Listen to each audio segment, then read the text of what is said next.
What's going on, everybody? Mike here with iSMELL, and yes, we are in fact back at it with another video. So it would seem as if spring has officially made its way down to the great state of Texas, and with the onset of spring, what I wanted to bring to y'all today were some of my favorite spring fragrances. Here's the kicker: every single thing I showcase today is either discontinued and or hard to find. Nonetheless, every single thing I talk about today is worthy at the very least of getting your nose on. But I'm not here to waste too much of y'all's time today, seeing as we have quite a bit to get through. Let's go ahead and get into it. So yeah, no honorable mentions, right into the nitty gritty as always. This first one here, despite having came out in the late 90s, it smells timeless and does not smell as if it has aged at all. We are going to be diving into the house of Bulgari. This one goes by the name of Bulgari Pour Homme Extreme.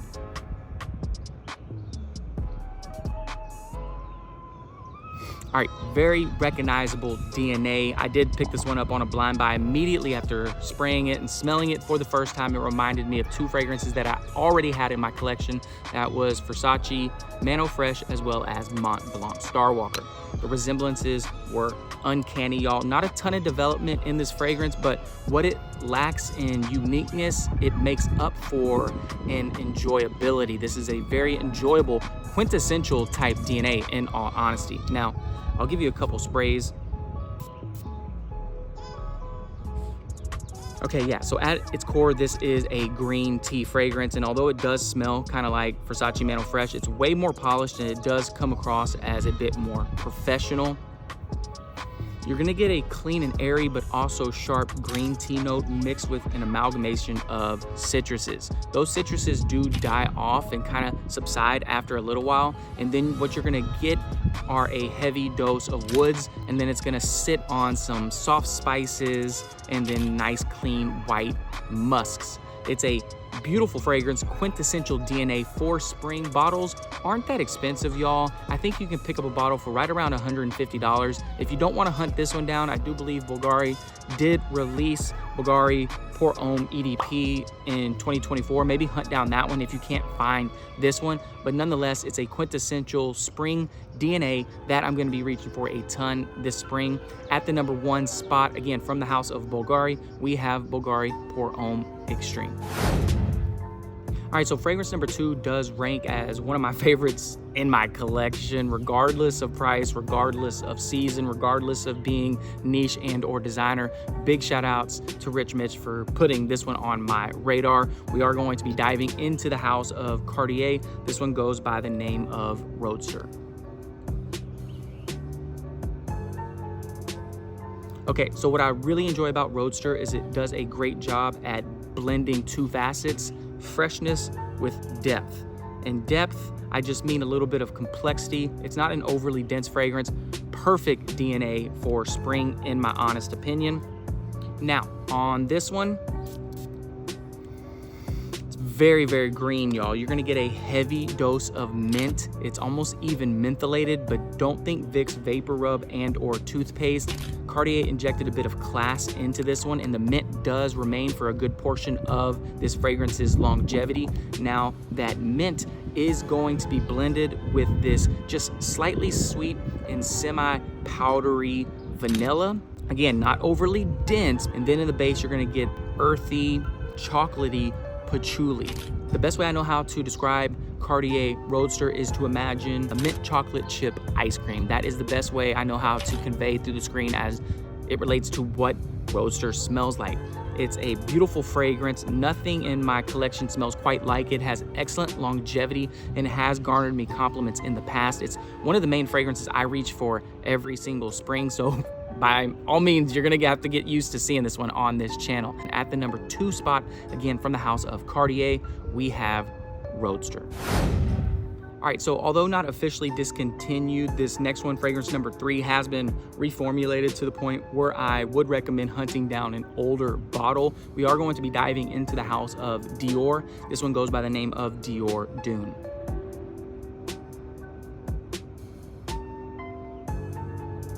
All right, so I won't be doing a deep dive on this one as I've already done a full and in-depth review of it one of the best in YouTube. I might be a little bit biased, but I would recommend checking it out if this one piques your interest.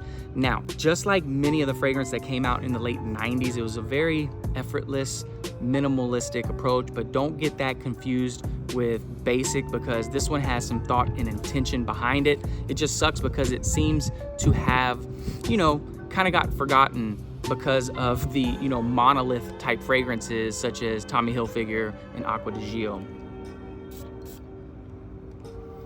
Such a great fragrance, y'all. Easy to wear, feel good fragrance. Now, this one is very green and airy and breezy. It opens up with leafy green fig leaf, not the pulp of the fruit, it's more the leaf itself. It smells airy and natural, very easygoing, y'all. Super non-offensive fragrance. And then it's sea salted air. So it's, instead of being Dolce & Gabbana light blue, this is more light green. As the fragrance starts to develop, ton of woods, y'all. This is a very woody fragrance. One of the main accords in this fragrance, actually. Then you're gonna get just wisps of, sweet tonka and vanilla. It's a beautiful fragrance, one of my favorites. I've knocked a healthy dent into this one. It's one that I would absolutely recommend. Quintessential DNA for spring, in my honest opinion. It sucks that, they reformulated. This bottle smells amazing. Definitely one worth checking out, in my honest opinion, at the number 3 spot today. Again, from the house of Dior, we have Dune. All right, so fragrance number 4 is no stranger to this channel. In fact, I've featured it on numerous occasions. Perfect fragrance for those transitional seasons, spring as well as summer. We are going to be diving into the house of Givenchy. This discontinued gem goes by the name of Givenchy Gentleman Cologne.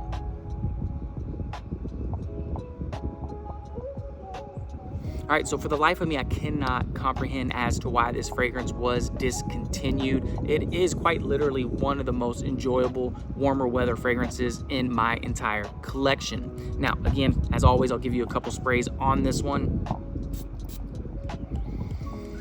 So what I will say, this one is the most citrusy out of anything I've talked about thus far, but it's citruses with a twist.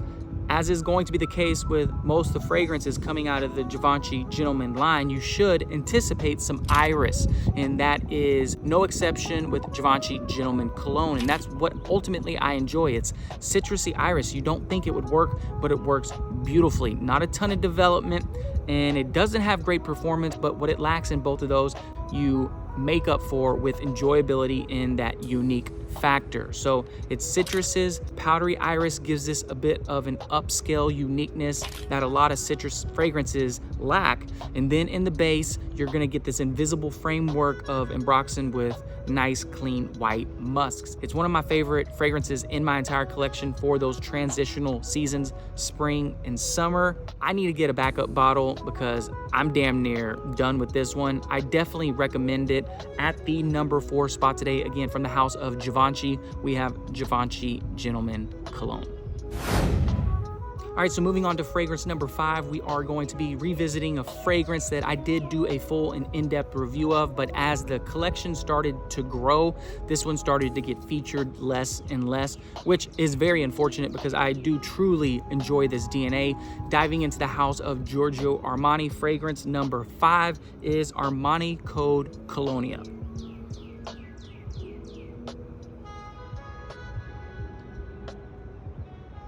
All right, so Code Colonia does come across as the most fresh and versatile of the line, whereas many times flankers stray very far from the core DNA. This one does retain what everybody comes to know and love about the Armani Code line. It does smell very perfumey, y'all, and by that I mean mass appealing, something that you would anticipate to smell at Macy's or Dillard's, but that doesn't mean it's not enjoyable. What it means is that people are actually gonna like the fragrance, y'all, and I'm gonna recommend stuff to y'all that is actually wearable.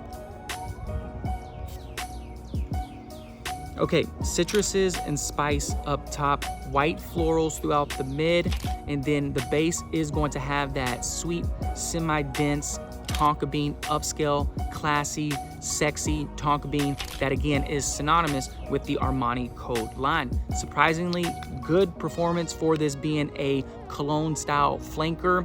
If this is one that has always piqued your interest, my recommendation is to go ahead and scoop up a bottle.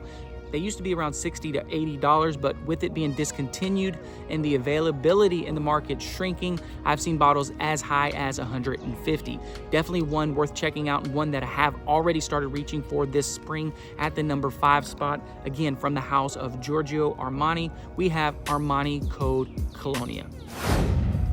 All right, so moving on to fragrance number 6, we are going to be talking about, quite frankly, one of the best looking bottles in this entire video. I will also say the juice absolutely conveys what this fragrance is about. Moving on to the house of Gucci, fragrance number 6 is none other than Gucci Guilty Cologne.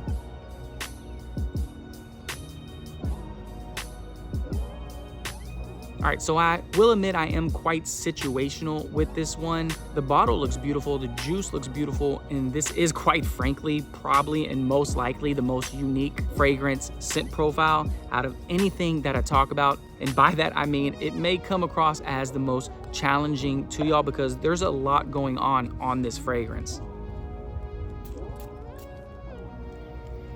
Created by Alberto Moreales, so he knows how to create a fresh fragrance. Again, this is a twist, a modernized interpretation of the classic Italian style cologne. So think less citrus and more so herbs.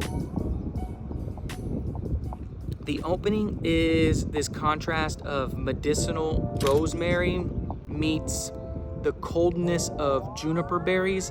As it starts to develop, it gets ozonic, but also powdery. The ozonic notes coming from violet, but the powderiness and floral sweetness comes from heliotrope. Then in the base, it's clean, musky woods. So again, it's a very unique fragrance. Nothing in my collection smells quite like this. Again, I am quite situational, but it deserved to be on this list today. I don't know if it's blind buy worthy, but you should definitely get your nose on it if you consider yourself, you know, a serious and authentic fragrance enthusiast, because again, I don't have anything in my collection that smells quite like it. Definitely one worth checking out, in my honest opinion. At the number 6 spot from the house of Gucci, we have Gucci Guilty Cologne. All right, so moving on to fragrance number 7. This just so happens to be one of the more hyped discontinued fragrances currently on the market, and for very good reason. We're going to be diving into the house of Yves Saint Laurent, aka YSL. This one goes by the name of Ultime.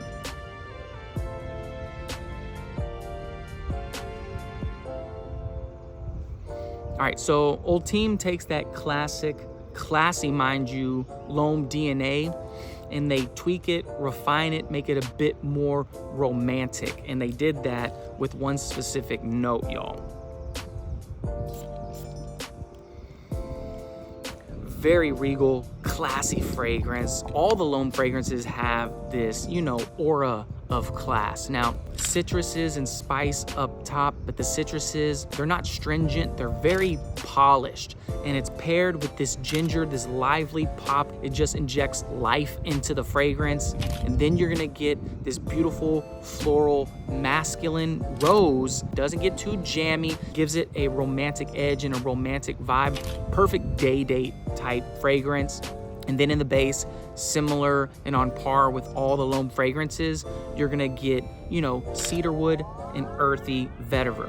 Beautiful fragrance, great performance. I do wear this one quite a lot, actually. You know, the dent doesn't lie. Bottles are quite expensive, but I do think the juice is worth the squeeze on this one. The hype is real. It is definitely, absolutely 1000% something that you should get your nose on this spring. At the number 1, 2, 3, 4, 5, 6, 7 spot, y'all. Again, from the house of YSL, we have L'Homme Ultime. All right, so the next fragrance we're gonna be talking about today is a recent discontinued one, which is a shame. I don't know why they always discontinue the more unique scent profiles. Moving on to the house of Dunhill. This one goes by the name of Icon.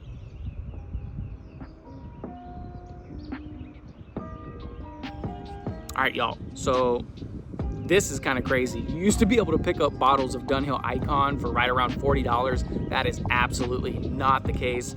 Since it's been discontinued, I'm seeing bottles as high as 150, which is absolutely crazy, y'all. Beautiful, masculine, modern fougere smelling fragrance, y'all.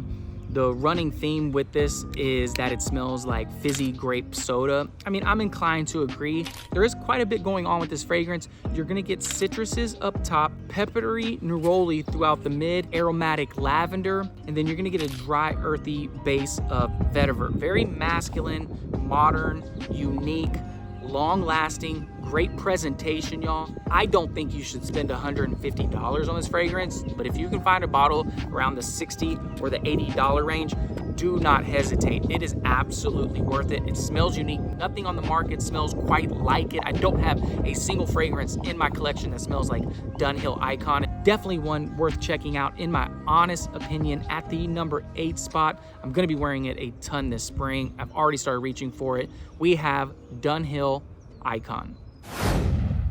All right, so anybody that has been subbed to my channel for any fair amount of time, especially those of y'all that were subbed early on, y'all already know how much I love this fragrance. It was literally one of the first reviews I ever did on this channel. Moving on to fragrance number 9 in the house of Lolita Lempicka. This one goes by the name of Green Lover.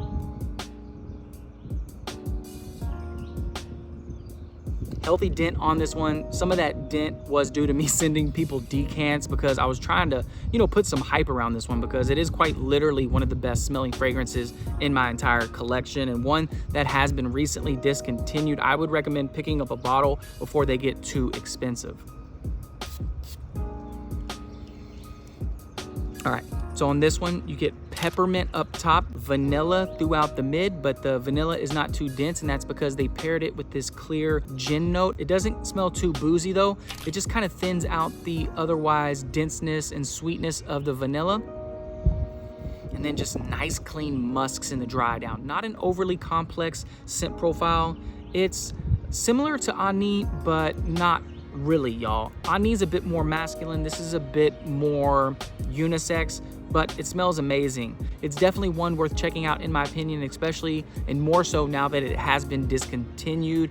I can't talk about this one enough. It is a gem in every sense of the word. Definitely one worth checking out at the number 9 spot. From the house of Lolita Lempicka, we have Green Lover.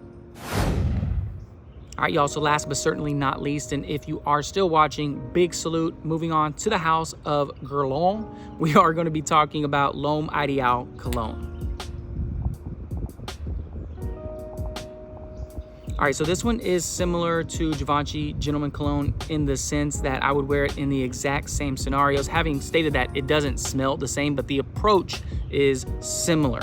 Now, as is going to be the case with the majority of Guerlain fragrances, they smell like they were created with a bit of thought and intention behind them. Now, citruses are the main accord, but it's done with a twist, y'all. So for those of y'all that are familiar with the L'Homme Ideal line, powdery almond is the signature note, and that is no exception with this one. So you're gonna get an amalgamation of citruses. They smell lively and energetic, paired with this powdery almond note. Powdery almond citruses gives it a slight, aquatic vibe, doesn't go fully in that direction, and then nice, clean, warm musks, and I do believe there's some earthy vetiver in the base. Not a heavily wooded fragrance. L'Homme Ideal Cologne does not have the best performance. I would never sit here in front of the camera and tell you that. So only you can make that decision as to whether, paying, $100 or more is, worth the coin. But again, similar to some of the other fragrances that I talked about, what it lacks in performance, it makes up for in enjoyability, and it does have a unique factor. Again, you can find some clones on the market that might smell similar, but in terms of, getting key standout fragrances, there's nothing in my collection that smells quite like L'Homme Ideal Cologne, and for that reason, it deservedly needed to be on this list today. Last but not least, at the number 10 spot, again, from the house of Guerlain, we have L'Homme Ideal Cologne. All right, you guys, that's pretty much a wrap for me. Those are 10 super stellar, awesome smelling spring fragrances. Every single one of these you are gonna have to hunt down because they are discontinued. But here's the thing, go ahead and leave a comment below. Let me know which fragrance you want to check out, and I will pick one person, send you a free 5 milliliter decant, just my way of saying thank you for checking out the full video. Listen, I am well aware I don't always upload the most content, but one thing I can promise you is that every single time I upload, for the remainder of the time I have a channel on YouTube, you are gonna get honest, authentic, and unbiased opinions. That will never change. I really do love and appreciate all the support, y'all. Until next time, all right? All right.